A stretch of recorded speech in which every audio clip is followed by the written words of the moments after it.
Hi there everyone, we're back on the 67 Hail Hail channel. Yes, there is no green screen behind me. I won't go into the reason for that, but it is a bit of a throwback right to the start. The way I started this channel, just me talking in my bedroom to a camera, a light, a microphone and a few thousand people. So it's a nice throwback. That's actually a nice kind of way to go off onto the fact that we've had an absolutely record-breaking month again in October, and actually November has started even better than October did. So hopefully we're on to another record-breaking month on 67 Hail Hail. The YouTube's going from strength to strength. We crossed the 7,000 subscribers total over the last week or so, I think. That's down to all of you brilliant guys and girls who are watching the channel and subscribing. If you're one of the few people now, I mean there must be a minority now in the whole planet who aren't subscribed to this content, then why not? But I won't actually ask you that question. I'll give you the opportunity, rather than explaining yourself, to go and subscribe right now. If you're a Celtic fan and you like content from the likes of me, John McGinley, David Walton and former Celtic legend Jackie McNamara, and you don't want to miss out on any future uploads, then you can subscribe now. If you're watching on a laptop or desktop, then just scroll the cursor down to the bottom right of the screen. You should be able to subscribe from there. On any other device, you'll probably have to pause this video, go out and subscribe, but it'd be massively appreciated. You don't want to miss out on all the good content we've got coming up, and it starts today. I'm going to pick my best Celtic team at the moment. Obviously, we've had injuries to contend with. We've had Neil Lennon changing formation, changing personnel pretty much every game over the last couple of months. So I thought it might be a good point, given that it's the international break, a time for reflection and all of that, for me just to do that, reflect on what is the best Celtic starting 11 if every player is fit and available. I'm going to get onto that in just a wee second. Before I do that, we've got quite an exciting little opportunity, possibly, for you, the viewer. I've got to tell you about a great opportunity that is open to you guys and girls. Now, a space has opened up for someone to join our team here at 67 Hail Hail. It's an exciting paid opportunity to write on our website about the club we all love, Celtic. If you have plenty to say about Celtic and the writing talent to back it up, then give us a shout. Interesting candidates should please send in a CV, writing examples and a brief pitch on the value they can add to 67 Hail Hail to, and this is an important bit, job-applications@grv.media. There it is on the screen. You can't go wrong there. If you're interested, there could be a real opportunity for you there, so we hope to hear from you. Right, let's get on to today's video.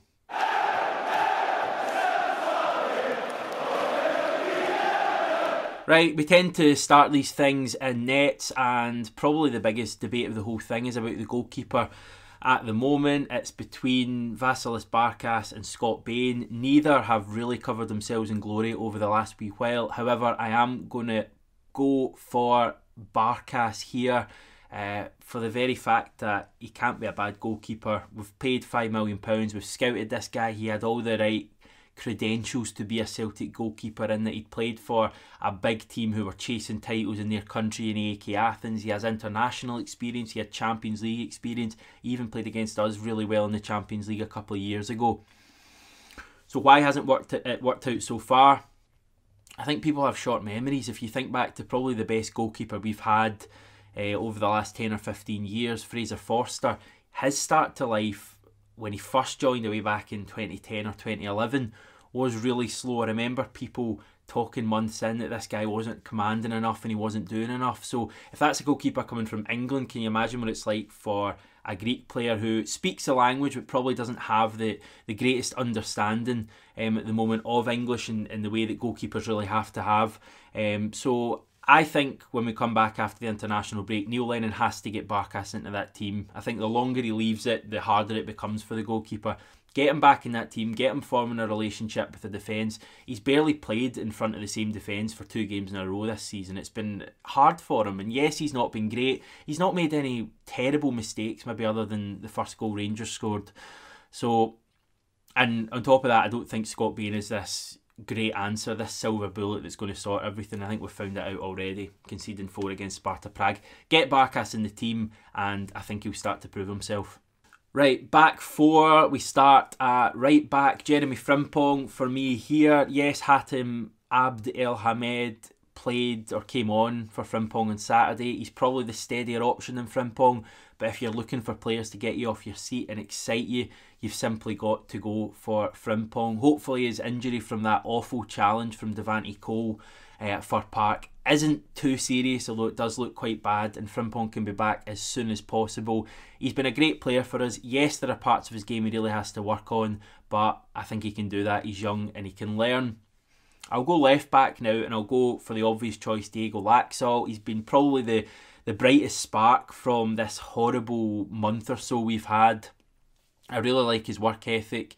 He gives his all. He's a great defender. Nothing really gets past him. We saw that in the game mainly away to Lille when he really excelled and broke that Europa League record. So he's a big plus for me as well. Got to play him at left back. He gives us great energy going forward and coming back. Centre backs, Ayer, Julian. Yes, we signed Shane Duffy and he was meant to be the greatest thing ever, but I think we've got to go back to basics. We've got to go with the defence that served us so well in Europe and domestically last season. Ayer and Julian haven't played in the same defence back 4 this is since the end of August. That's prior to Shane Duffy even signing for the club. That's quite a good stat I've just looked out there, but it just goes to show how long it's been since those two actually played at the heart of the defence. None of your back 3 crap. A back 4 with Duffy, with Julian and Ayer, the two Chris's, have to play together once Julian comes back and once Christopher Ayer's fully fit as well. I think when those two are there and Barkas behind them, I think you can start to build something there. I just feel as if we're, putting square pegs in round holes at the moment, trying to work out different partnerships. We need to go with the one partnership and make it stick. And saying that, moving into midfield, I'm going to make probably the most controversial claim of this whole video, and I've not got Scott Brown in my best Celtic team.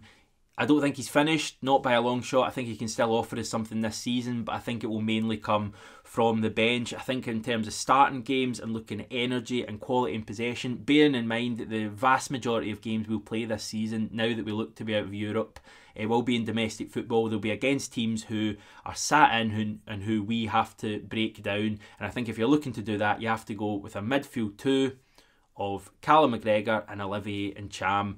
I'm fed up seeing Ntcham playing in this number 10 role. He's not a number 10 for me. Ntcham plays his best football a wee bit deeper, taking the ball off the centre backs, moving the ball, dictating the play. McGregor can do that as well, but the two of them are really different as well. Ntcham's, we all know what we get from Ntcham in terms of, his ability on the ball when he fancies it. McGregor's more energetic, and I think those two could work really well together. Neil Lennon won't do it, I don't think. I think he'll stick with Scott Brown for big games, but that's a midfield 2 I want to see.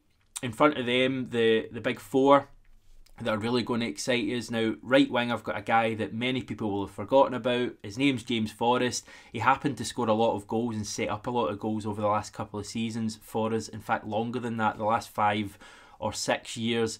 He scores between 15 and 20 goals most seasons.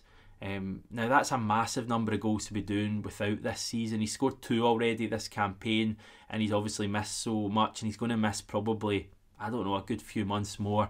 He's a massive miss for us. Yes, Ryan Christie will fill in there in the meantime, but James Forrest is a guy I want to see back in that team as soon as possible. I just think he adds an extra layer of pace, creativity, and he probably contributes more assists than Ryan Christie. Maybe that's an incorrect, maybe the stats would disagree with that, but I think Forrest is a massive miss. Left hand side, Mohamed El Younousi. He scored 7 of our 13 goals during the last wee period. He's been one of the standout players.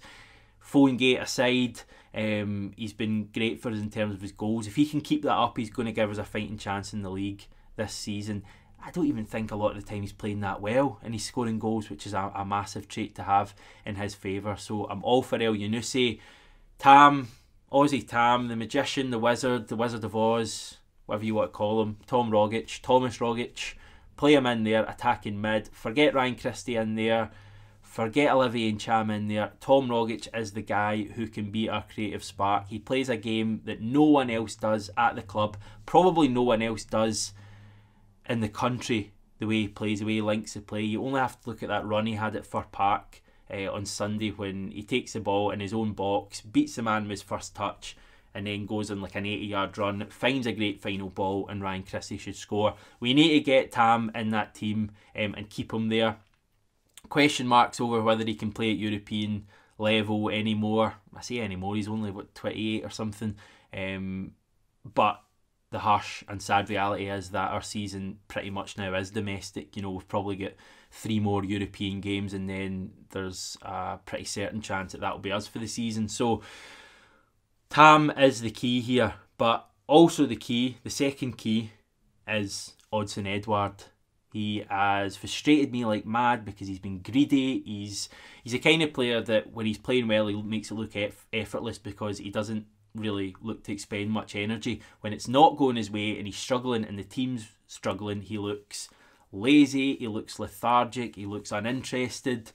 So I think those are all traits that he needs to try and get out of his game as much as possible. The thing that's most frustrating to me about Edouard at the moment is every time he gets the ball, he seems to think that he's Lionel Messi or Neymar and he can skin 4 or 5 players. Stick to what you're good at, Odsonne, and put the ball in the net and create chances for other people. Stretch the game with your runs, link the play between midfield and attack, although you probably don't even need to do that as much because Tom Rogic is there.